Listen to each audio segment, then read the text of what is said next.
Bonjour, c'est la procédure la plus utilisée. 80% des migrants passent par cette procédure. Il s'agit finalement de la première porte d'entrée, je dirais la première démarche administrative effectuée par 80% des migrants. C'est la procédure de la demande d'asile. Aujourd'hui, je vais t'entretenir sur la demande d'asile pour les nuls. Comment faire une demande d'asile? Ma prétention au cours de cette émission n'est pas de te parler sur les motifs, les motifs d'asile, mais plutôt la procédure, comment commencer, comment entreprendre une démarche de demande d'asile. Les autres, en ce qui concerne les motifs et autres, ça fera partie de des autres émissions ultérieures.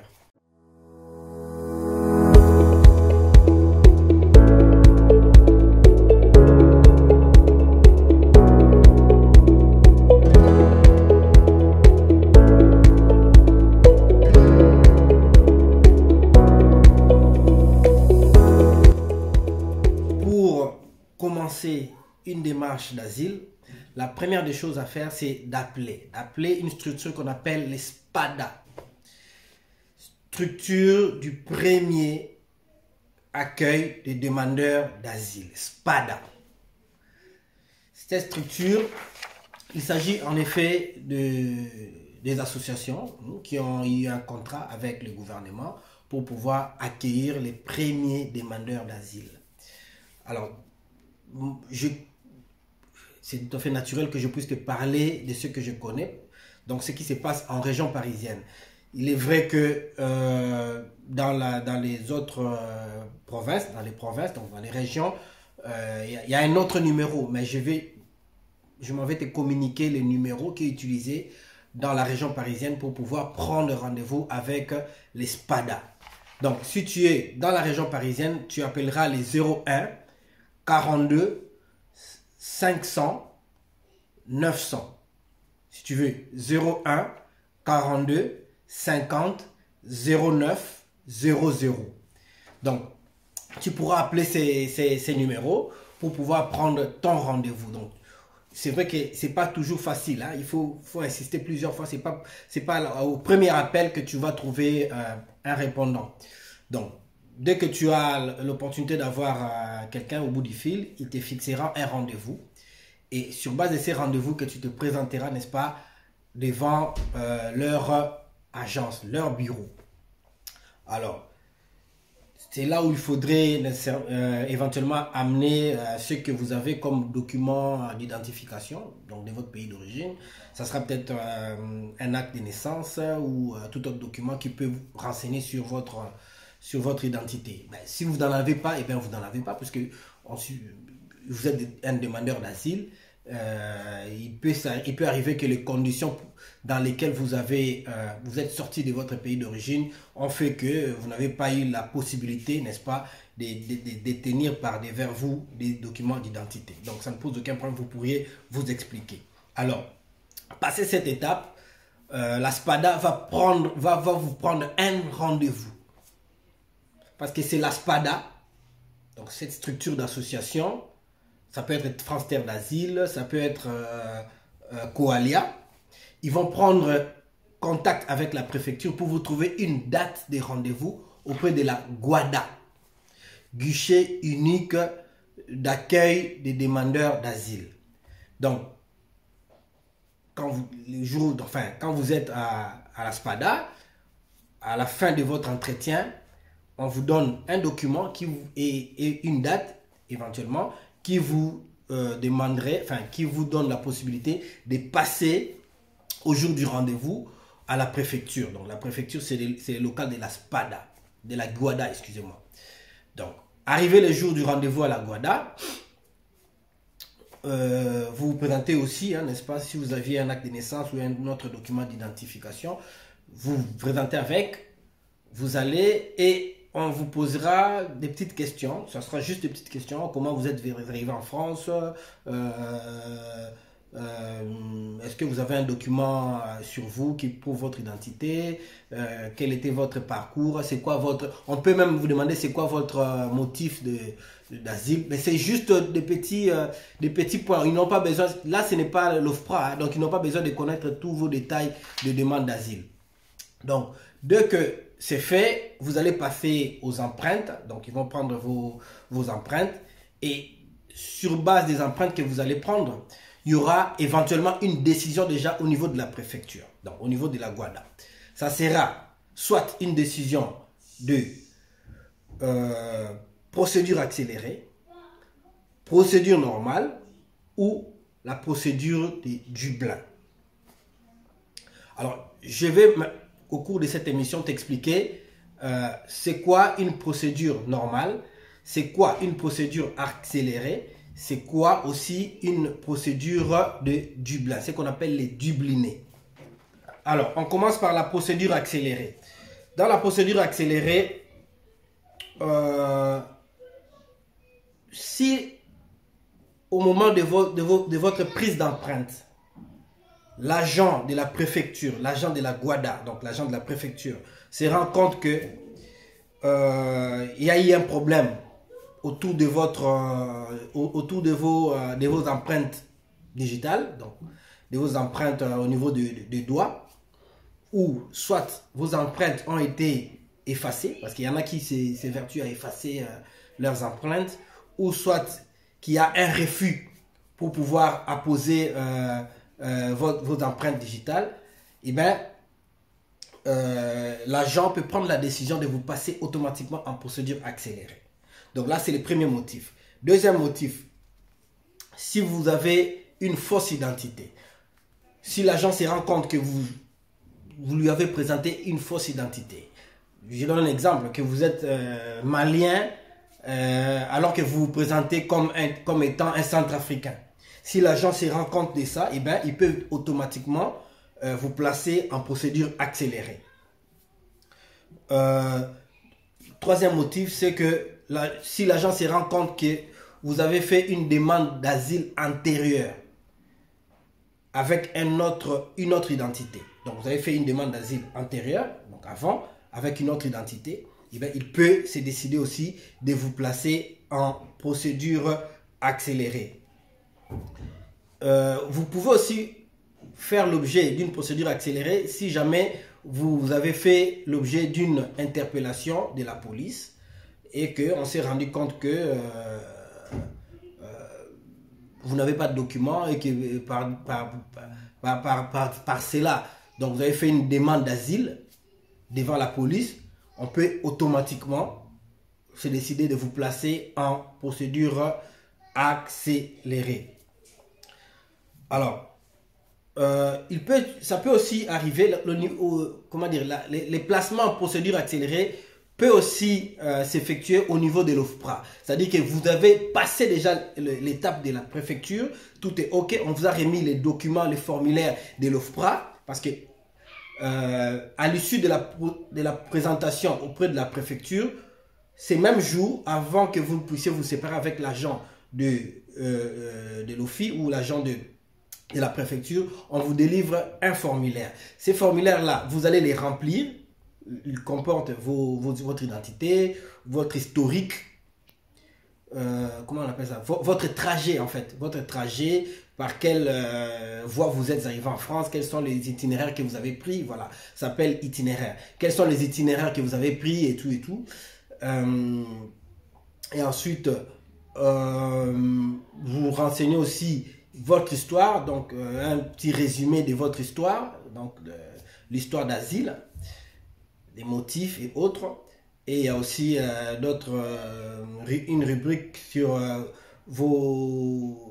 les membres de votre famille, vos parents, vos frères et sœurs et tout. Donc voilà, ces documents-là, vous allez les remplir, mais vous avez 21 jours en fait pour pouvoir les retourner auprès de l'OFPRA. Vous n'allez pas les retourner à la préfecture, non, vous les retournez à l'OFPRA. Donc il y a une adresse sur les documents, vous allez suivre, vous remplissez, vous mettez sur une enveloppe et vous envoyez à l'adresse qui est renseignée, c'est l'adresse de l'OFPRA. Donc vous allez les renvoyer par voie postale. Donc, c'est un tout petit peu comme ça, comme c'est là que ça se passe. Alors, arrivé au niveau de l'OFPRA, là, je suis toujours dans la procédure accélérée. Donc, j'explique les motifs, en fait, de la procédure accélérée. Si votre dossier arrive au niveau de l'OFPRA, au niveau de la préfecture, il n'y avait pas de couac, mais le dossier arrive au niveau de l'OFPRA, et que l'OFPRA se rend compte que vous venez d'un pays sûr. Il y en a 13, 13 pays sûrs aujourd'hui en 2021, il y en a 13. Si on se rend compte que vous venez d'un pays sûr, eh bien, l'OFPRA prend la décision de vous placer automatiquement en procédure accélérée. Donc, c'est-à-dire que vous allez avoir une notification comme quoi, voilà, nous avons reçu votre demande d'asile, mais vous êtes placé en procédure accélérée. Donc là, c'est le premier motif au niveau de l'OFPRA directement. Et le deuxième motif, si votre demande de réexamen est recevable. Donc, on estime que vous avez déjà fait une demande d'asile antérieure et que vous faites un réexamen. Et bien, dans le cadre de ces réexamens-là, on vous place en procédure accélérée. Alors, troisième motif et dernier au niveau de l'OFPRA, si vous êtes placé en rétention administrative. Donc, pour les personnes qui sont, par exemple, retenues au niveau de l'aéroport, donc ils viennent d'arriver en France et que au niveau de l'aéroport, on les a appréhendés. Ils ont fait une demande d'asile au niveau de l'aéroport. On les place en centre de rétention. Il y en a au niveau des aéroports et même dans certaines villes des différentes régions, enfin, Île-de-France et même dans les provinces. Si vous êtes placé en rétention administrative et que dans le cadre de la rétention administrative, vous faites une demande d'asile, et bien cette demande d'asile est placée directement dans une procédure accélérée. Alors, la procédure, venons maintenant à la procédure normale. La procédure normale, c'est, pour l'expliquer, pour la définir, excusez-moi, c'est juste une procédure ordinaire de demande d'asile. C'est-à-dire que l'administration estime qu'il n'y a aucune contrainte, aucun défaut, en fait, aucune faute, aucune contrainte dans votre demande d'asile qui soit susceptible de vous placer en procédure accélérée. Donc, en ce moment-là, on vous place en procédure normale. Alors, quelles sont les conditions, quelles sont les caractéristiques de la procédure normale? La différence entre la procédure accélérée et la procédure normale, c'est que l'OFPRA, en ce qui concerne la procédure normale, l'OFPRA est obligé de rendre sa décision dans les 6 mois.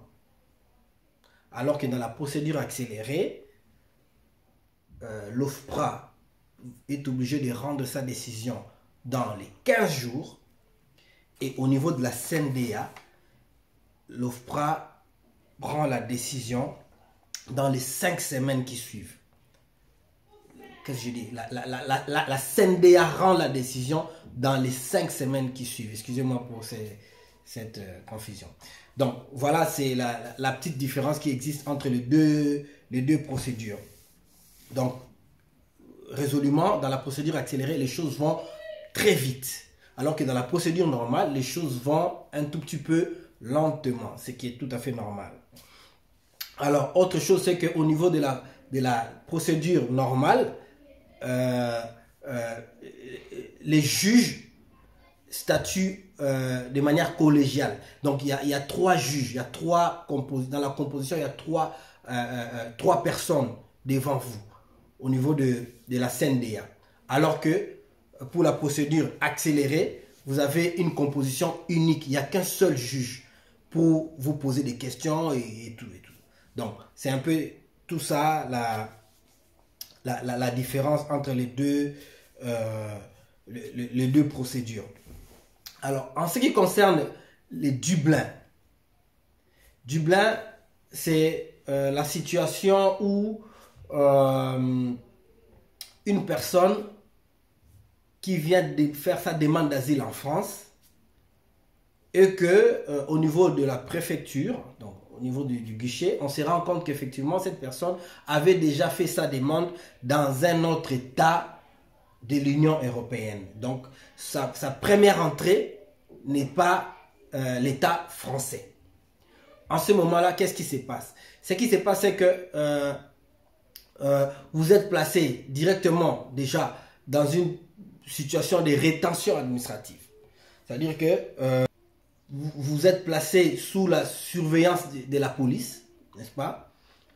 Vous êtes placé sous la surveillance de la police pour pouvoir aller à chaque moment signer votre présence. Vous avez une fois par semaine, vous devez passer auprès de la police pour pouvoir signer votre présence pour dire que vous êtes toujours là et que voilà. Donc vous êtes en surveillance, disons.